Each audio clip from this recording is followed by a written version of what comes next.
Well, hello everyone. It is Dave, and of course, Bo is with us this morning next to a beautiful double flowered mandevilla from Monrovia Nursery Company.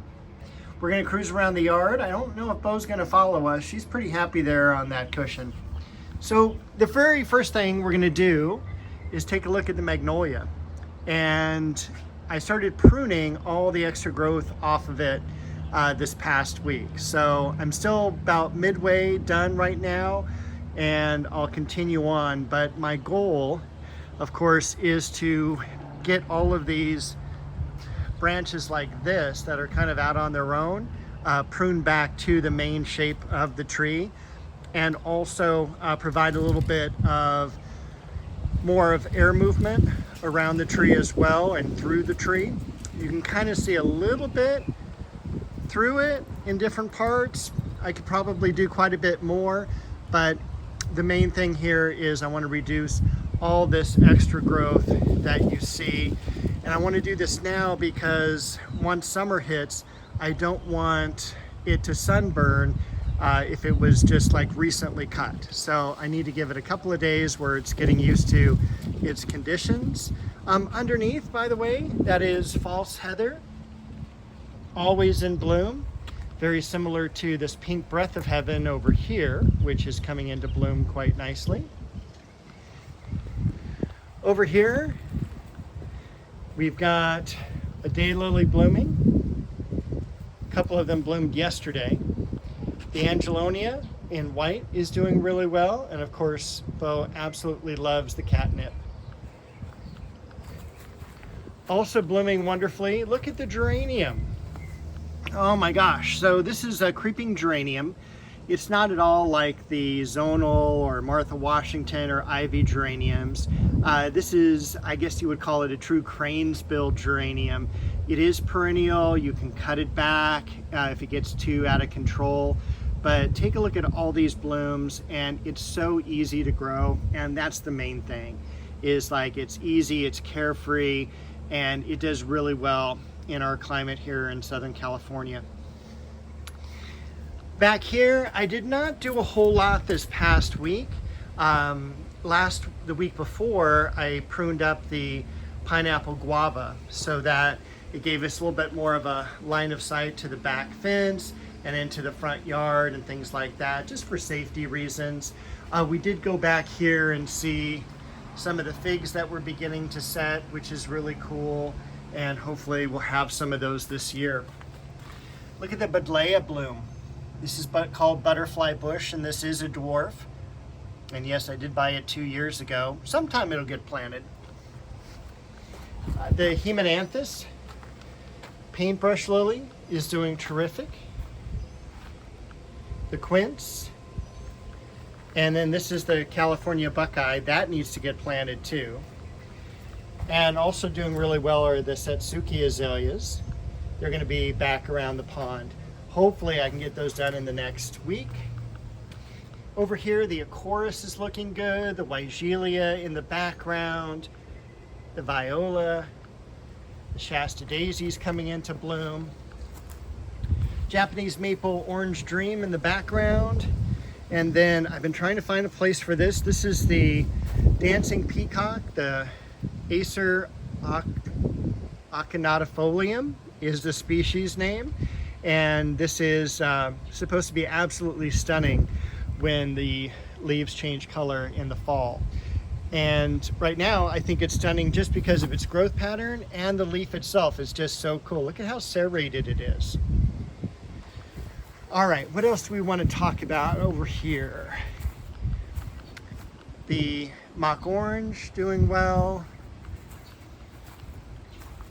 The Devalia, I fed this a couple weeks ago. That's doing really well. Down below, we've got the Alstroemeria variegated. That is just stunning and in full bloom. I wish I had gotten all this Bermuda grass out of the way, but it is what it is right now. We do have another succulent coming up growing, and that'll be in bloom later in the year. I just got the grass mowed yesterday. We've got the yarrow in bloom, more Shastas, and then of course, how can anyone not love the Japanese maple Shishigashira? That looks so good.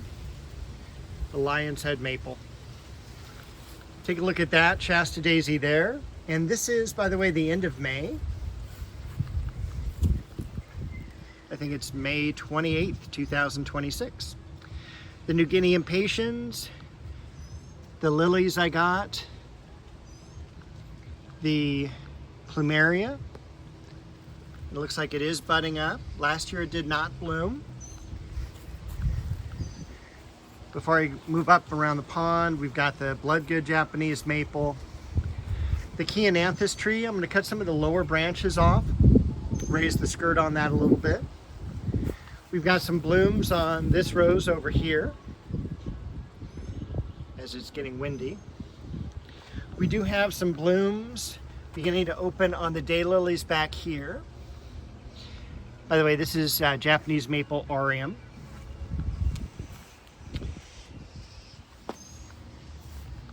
I wish I was a day earlier because these were in full bloom. They looked amazing. The Clivia beginning to lose some color, so I'm going to have to start covering it up with some shade cloth. A few blooms left on the Heliotropium. All right, and of course we have our beautiful Japanese maple here. This is Jedlo orange.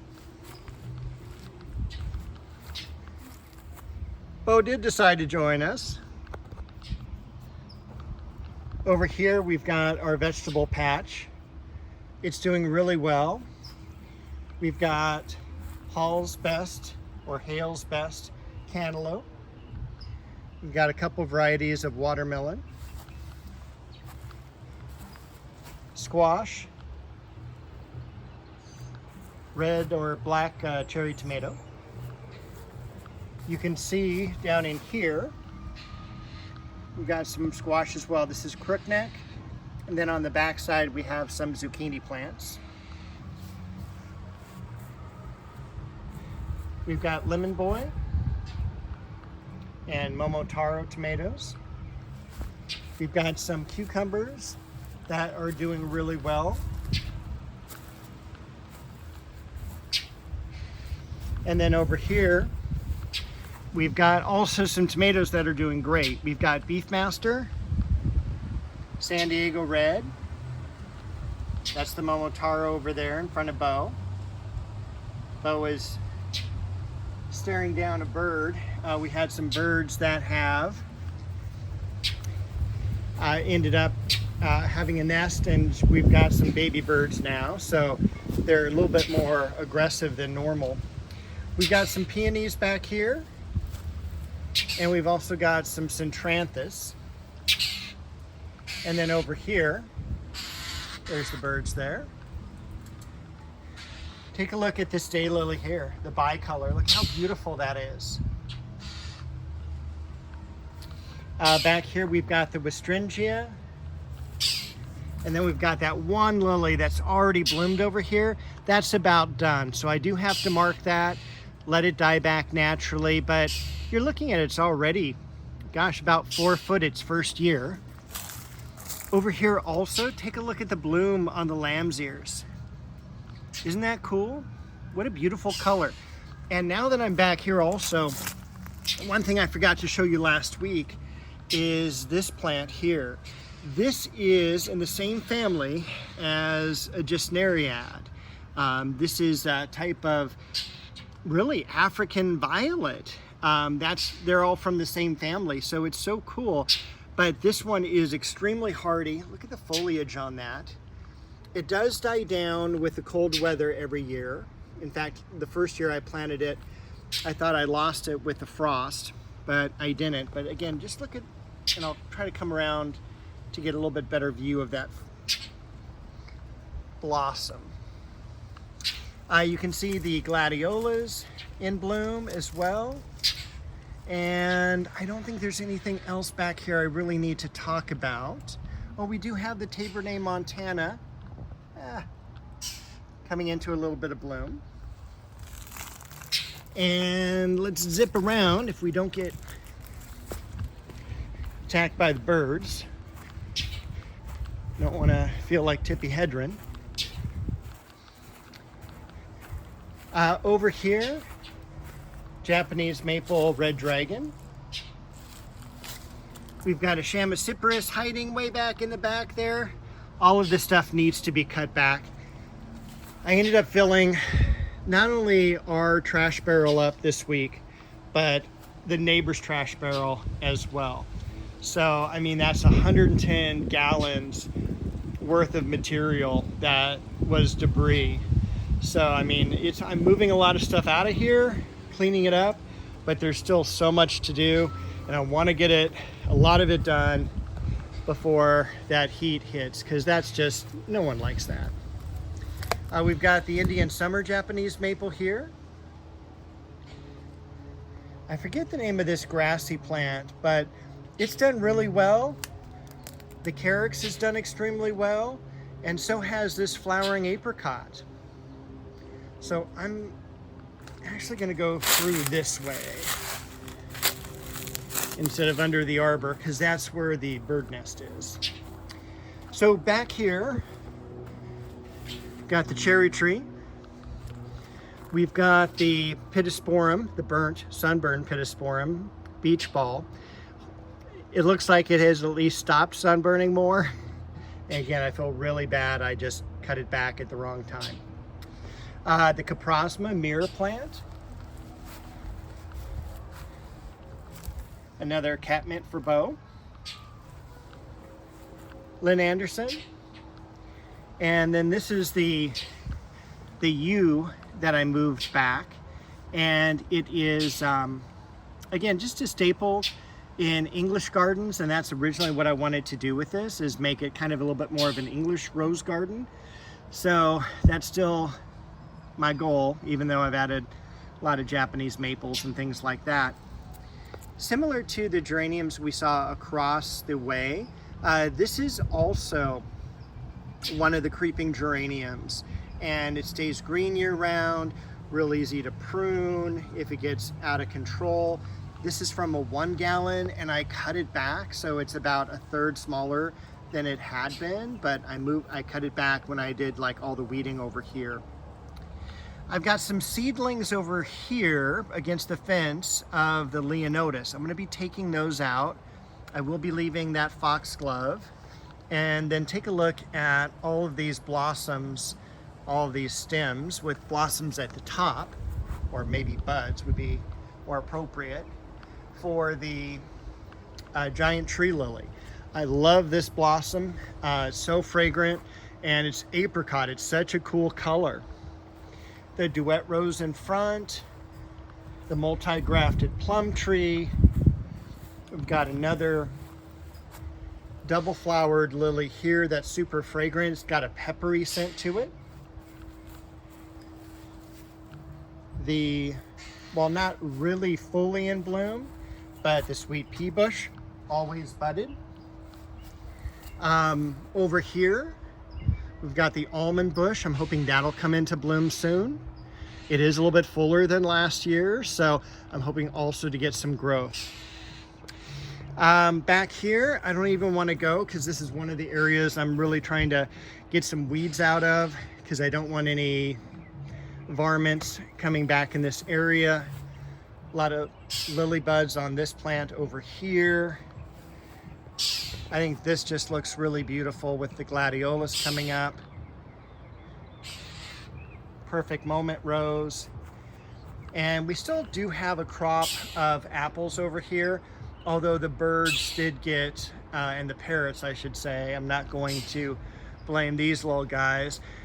They're cool, they're getting worms and things like that for their birds, their babies, but those parrots come through and they are so destructive, and they are really, second year in a row, they've really kind of destroyed the crop over here.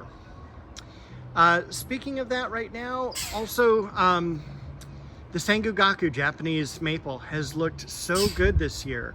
It's leafed out, it's done a lot of growing, so I'm really, really happy with how that's doing.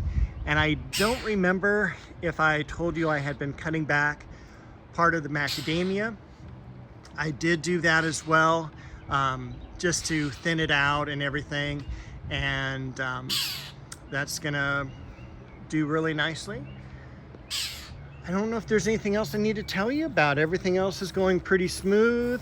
Just got to get out here and put some hours in, make it look all nice and clean. Bo, of course, my faithful helper. And we're gonna leave with that, Bo, right through the rose bushes. Hope you have a great week of gardening. And by the way, if you made it to the end of the video, first of all, thank you. Thank you to all the subscribers. I have over 700 subscribers now on this channel. I did start a new channel you can look up called Culling My Collection, which is on books.